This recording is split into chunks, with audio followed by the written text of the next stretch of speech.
In one of the most closely watched and contentious mayoral races in New York City's recent history, Democratic nominee Zoran Mamdani finds himself at the center of a political firestorm. It's not just because he's a democratic socialist with bold ideas about taxation, housing, and criminal justice reform.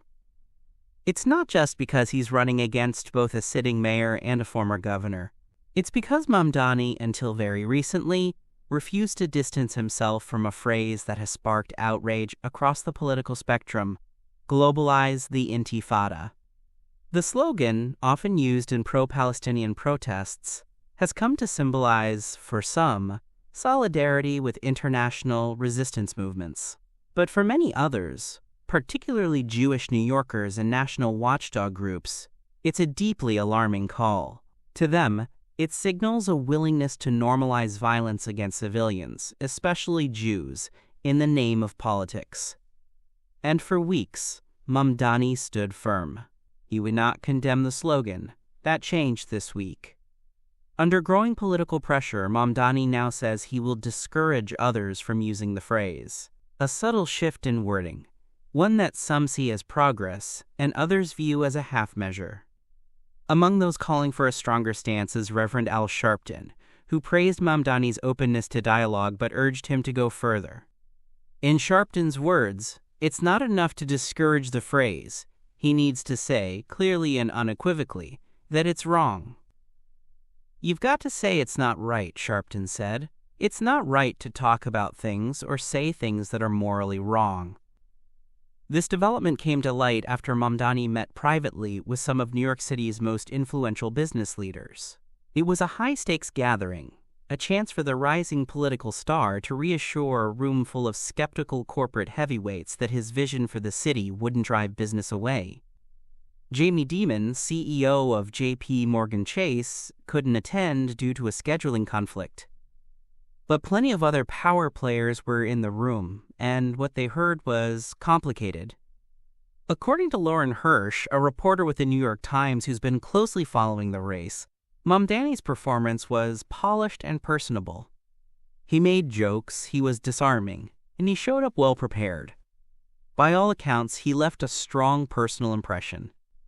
But he didn't back down from his core policies. He reminded everyone in the room that he's a democratic socialist, that he believes billionaires should not exist, and that if elected, he intends to raise taxes on the wealthy. Yes, he told the billionaires in the room, I'm going to tax you more, but I believe it's the best thing for our city. Some in the room appreciated the honesty.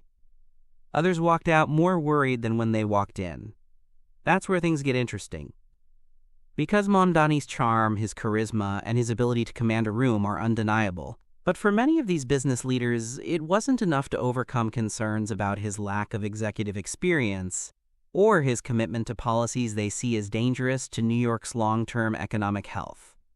They worry about proposals like a potential freeze on residential rents, increased taxes on high earners and corporations, and what they see as an overly idealistic view of how city government should work. There's also a deep unease about whether his leadership might lead to a loss of competitiveness, at a time when it's easier than ever for businesses to relocate.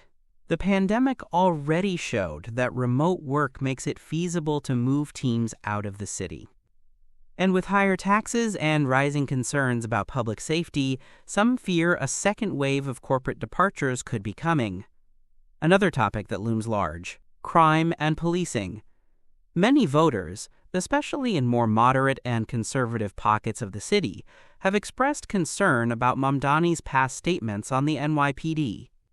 He's been sharply critical of the department in the past, echoing calls to reimagine public safety and redirect funding. Those comments may have resonated with progressives in 2020, but in 2025, they are being closely scrutinized. Mamdani appears to be adjusting his tone slightly, but he's not walking away from those earlier positions.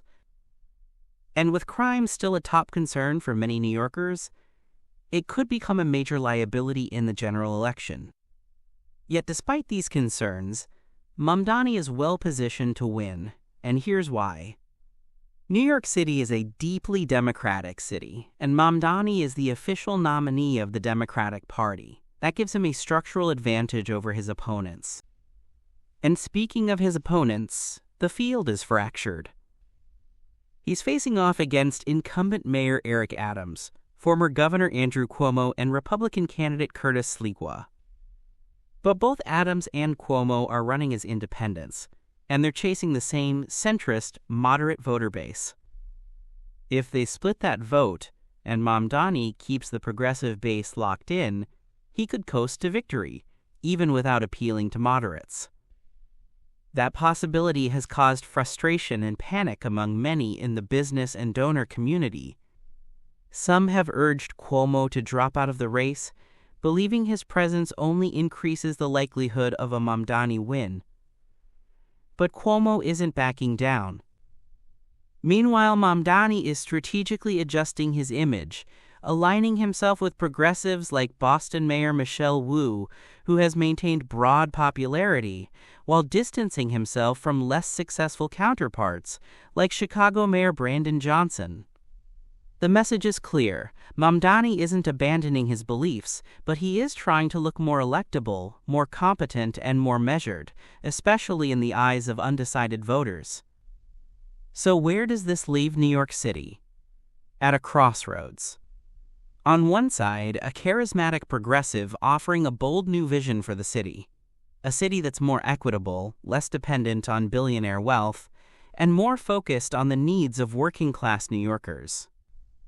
On the other, a political establishment warning of dire consequences: lost jobs, flight of capital, and rising crime. What's clear is this: Zoran Mamdani is not running from who he is. He's openly embraced his identity as a democratic socialist. He's shown a willingness to engage with critics, even when he doesn't change his policies. And he appears ready to face the consequences of his convictions, whatever they may be. Whether that's enough to win the mayor's office and lead the most complex, dynamic city in the world is a question New Yorkers will answer soon. Until then, the debate continues, and the stakes couldn't be higher. Stay tuned as we follow the developments in this unprecedented race. If you found this video helpful or informative, don't forget to like, subscribe, and click the bell icon so you never miss an update on New York City politics and more.